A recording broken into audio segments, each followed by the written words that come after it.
Welcome to All Things Retreat Podcast. I'm Holly Porter, your host and CEO of Retreat R&R. With over 25 years of experience in designing transformative retreats, I'm here to share insights and inspiration to help you create extraordinary experiences. Whether you're a pro or just starting out, you'll find valuable ideas here. Enjoy the ride. Let's dive in. Hello and welcome everybody. So if you listened to our show last week, we had Dr. Karen Perkins on the show, and it was running a little longer than I usually like, and it was really juicy. And I just said, we're going to pause this one. We're going to jump over to the one that'll come out next week. And that's what we're doing. We just continued the conversation here, but I want to share a little bit more. If you didn't hear last week's, it's not like, oh, you missed everything. I would love for you to go back and listen to it. But this is kind of a continuation of a different conversation, more around how to get out of emotional experiences and how to look at the positive side of things and process grief. Because if you haven't had grief in your life, you probably will as you get older and watch, parents pass away and sisters, brothers, and friends. It's just a fact of life. So we're going to talk about that in a moment. But I just want to say, so Dr. Karen Perkins, she's a personal friend of mine, and she and I have done events together, national and international, but she speaks. She's a motivational speaker. She's an author, and she is let me spit the word out. Oh my God. Organizational change expert. See why I need her? Oh, wow. Anyway, that's one of those spit them out ones. Well, it's my normal, but when I have some long COVID effects going on, it's definitely happening more often. But anyway, so she does that. And, let's see, what else can we say about her? She's just an amazing person. And so I want you to listen to the other one. If you want to listen to this one first and go back, that's fine. But either way, welcome again to the show this week, which is really just last week's continuation. Fun fact, Holly, the other thing you don't know, actually, is that I'm a little CDO. That's OCD in order like it should be. Okay, now say the words. OCD. Obsessive compulsive disorder. So I'm compulsive disorder obsessive. Oh, I probably am too. That's funny. I'm like, when you said that, I was like, oh man, because I'm dyslexic. So that messed me all up. You're like, oh no. Yeah, CDO. It's OCD in order like it should be. Oh my gosh. We were talking about stress earlier, and I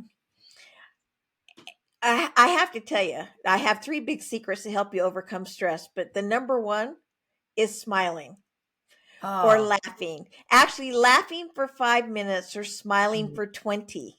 They're the same. I am not a big laugher. I have a lot of fun, but I go and I feel accomplished.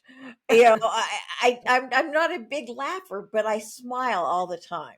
But have you done laughing exercises before? I have done laughing exercises, and there have been times where I have laughed so hard that I've snorted and cried and everything else. And how did you feel? Oh, you feel great. I mean, it is the number one reliever of stress. Yeah. Absolutely the number one reliever of stress. But there are 5 fundamentals to laughter. I'm going to zip through them real fast now and talk about relieving stress more. 5 fundamentals is, the first one is it conveys authority. I mean, but do you want to be around that? Or somebody who has a sense of humor and can smile and doesn't freak out when things go wrong. Yeah. Okay. Second one is it bonds teams. Any 2 people or more, if they have something to laugh at together, or not someone, but something to laugh at together, that inside joke or just something fun that they share, it bonds the team. And I mean, that can be a whole group. It can be 2 people, however many. The third one is it produces the same endorphins that's similar to morphine. Yes. Yeah. And chocolate. Yes. I asked for a 6-pack of that to go one time when I was in the hospital really sick. I didn't know what I was saying really, but I was like, whatever you gave me, can I have a 6-pack to go? Can I have a 6-pack, please? That's so funny. Apparently it I was love London. that. Anyway. The fourth one is it heals. It physically heals your body. Yeah. I don't understand the science behind it other than, your thoughts change your mind and your smiles change your thoughts. And It's probably I mean, creating those positive cells that we talk about in the yeah, last show. You'll have to go it, listen to that it part. helps create those positive cells. Well, you Yeah, can't. If you find a way to have a sincere smile, you can't be negative. it's true. Try it sometime. If you're I mean, having a try to hard time, smile fakely. You can, but it shows. Don't you yeah, think? oh yeah, it shows. But sometimes you have to fake smile until you actually smile. Yeah. I mean, but if you're having a hard time smiling, go watch something on YouTube that makes you laugh. I mean, my kids like kittens that get trapped in paper bags. I, you know, I like American Funniest watching Videos. babies. I like watching babies laugh. I Oh mean, gosh, how can you not? whatever it is that will bring a smile to your face, it doesn't have to make you Totally. break out on the floor laughing and rolling, but it Yep. brings a smile to your face. It changes your whole perspective, which is the fifth one, is it changes your perspective. It Yeah, actually changes the way your mind looks at things. And, there are times we have to change our perspective. it's true. And so that's the five fundamentals of laughter. But getting rid of stress, the three big secrets are laughter or smiling, Huh? walking. You need to walk for 30 minutes a day or more. And what I like to do is I like to leave my house, smile on purpose, walk for 15 minutes. Actually, I usually walk an hour, but we'll say a half an hour. Walk for 15 minutes, smiling, turn around and smile, walking back to the house. Mm. And if I fake smile when I leave, I'm usually really smiling when I come back because when you Ah, smile, it changes your perception and you start to think of things that relate to your face smiling because the human mind is bound to prove itself right. And if yeah. you're smiling, it says, oh, there must be something I should be happy about. And so it starts looking for things to be happy about.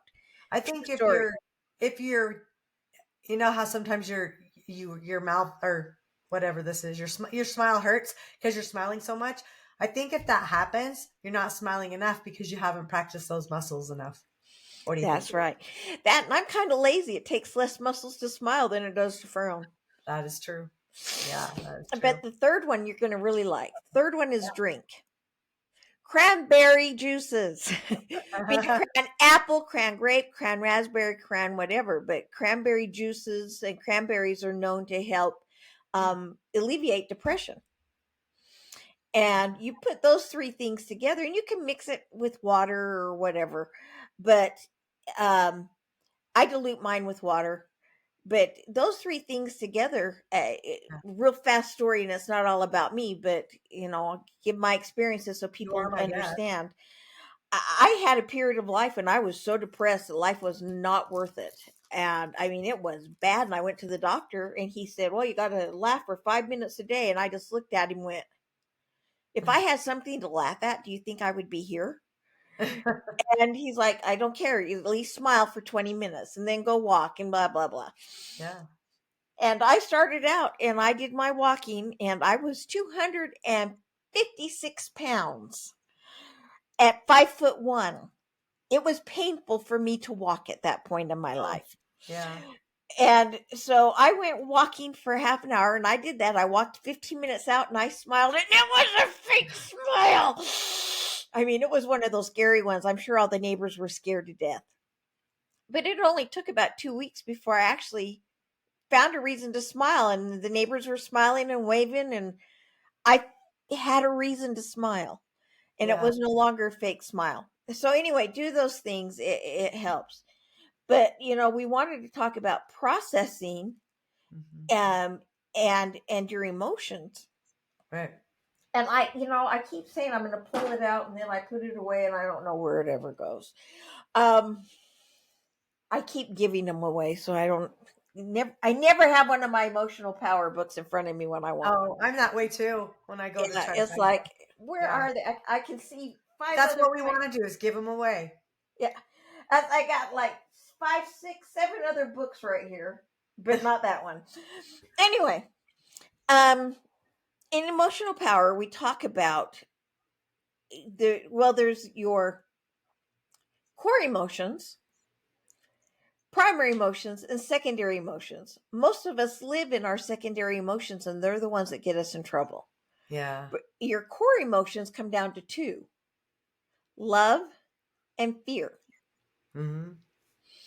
And people are like, no, it's hate. No.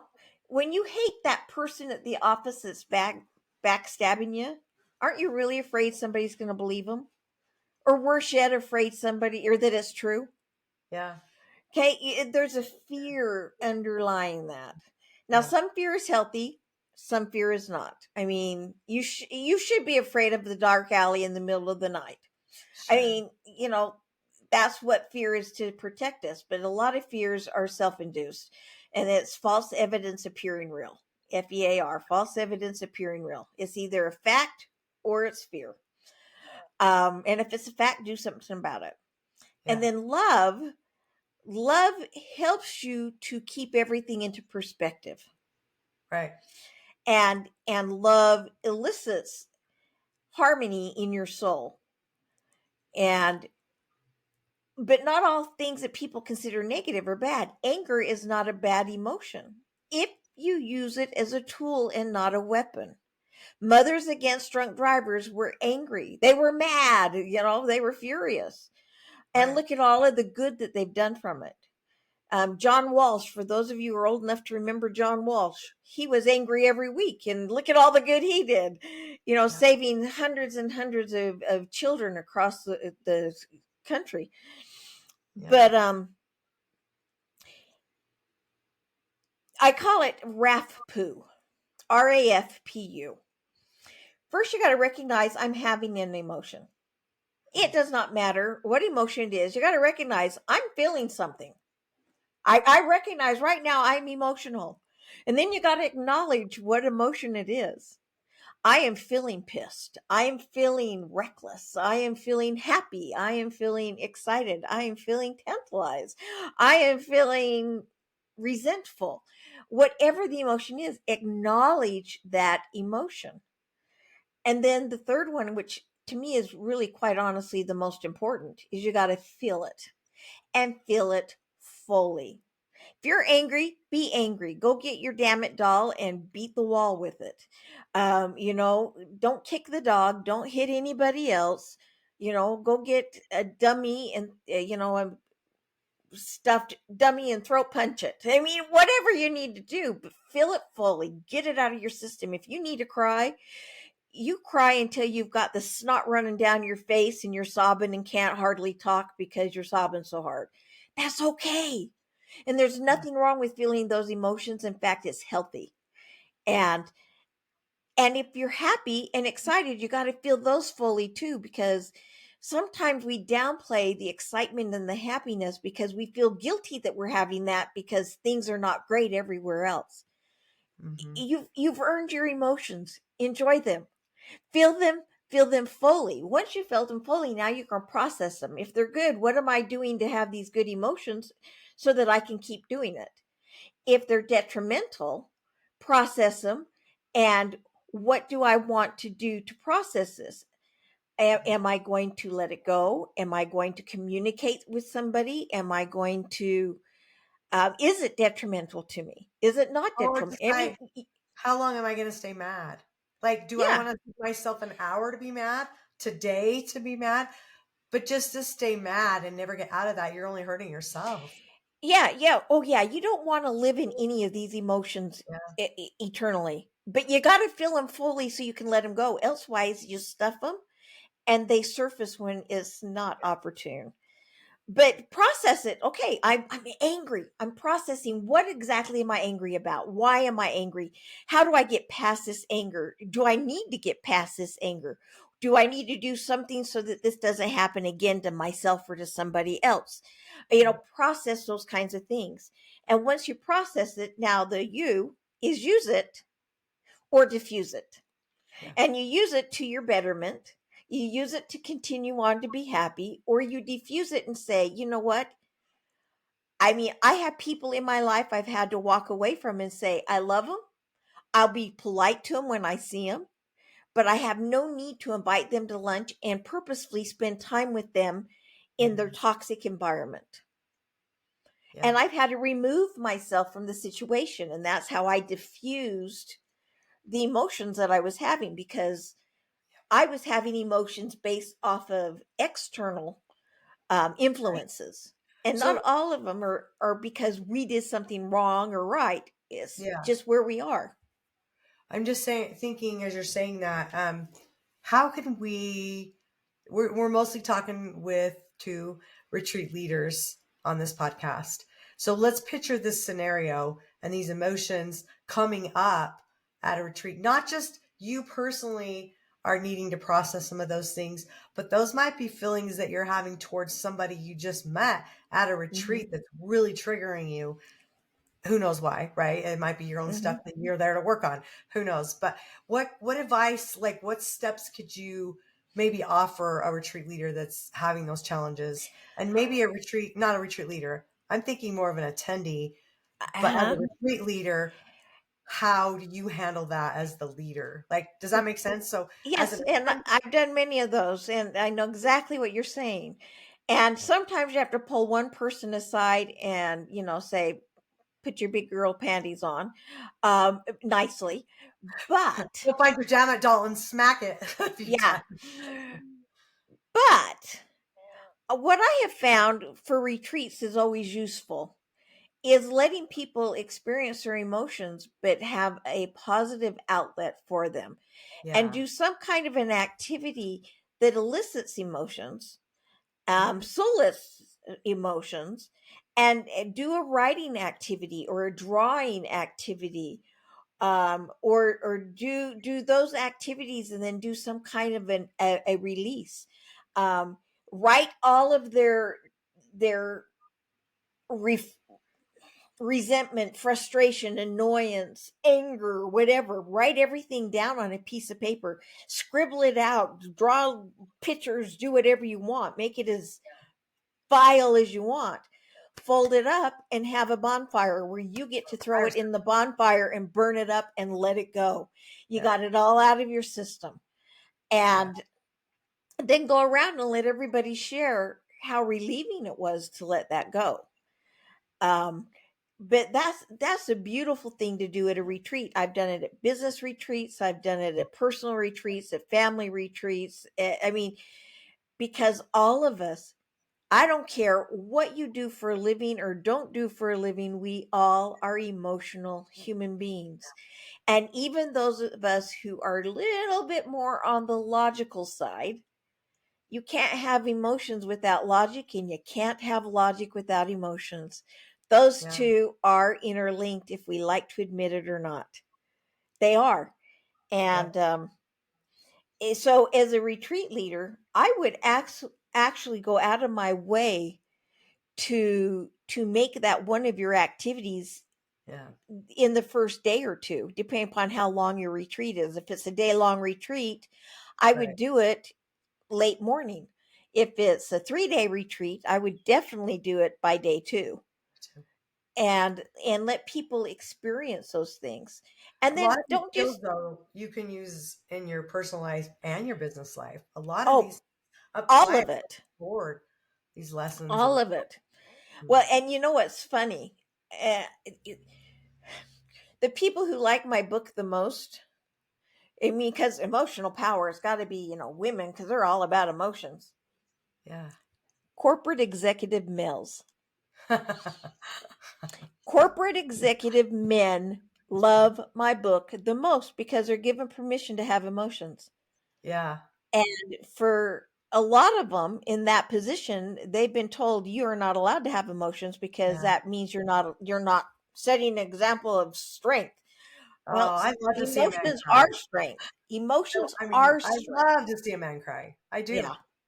It's so healing to a group when they're Yeah. vulnerable enough to let go and not have to be so tough and macho, right? Yeah, well, and it doesn't matter who's in your retreat, if it's men, if it's women, if it's people who are into woo woo, if it's people who are corporate. Yeah. If it's woo-woo corporate, if it's people looking to build relationships. I mean, it doesn't matter because there's a lot of different kinds of retreats. Yep. And I do woo-woo and I do corporate, and I'm amazed at how often they overlap. Oh, I yeah. just how often they overlap. But it's people have the most intellectual stimulation and breakthroughs when they have an emotional Mm-hmm. breakthrough. Mm-hmm. And so you want to do things that help them with that emotional breakthrough.